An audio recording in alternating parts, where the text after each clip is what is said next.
जगण्याचा पाया, चालण्याचे बळ, विचाराची कळ, तुकाराम तुकाराम.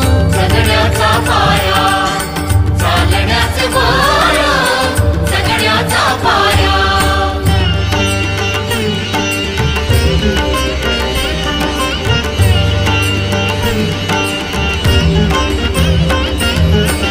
शब्दांचे इमान, अक्षरांचे रान, शब्दांचे इमान, अक्षरांचे रान, अभंगाचे पान.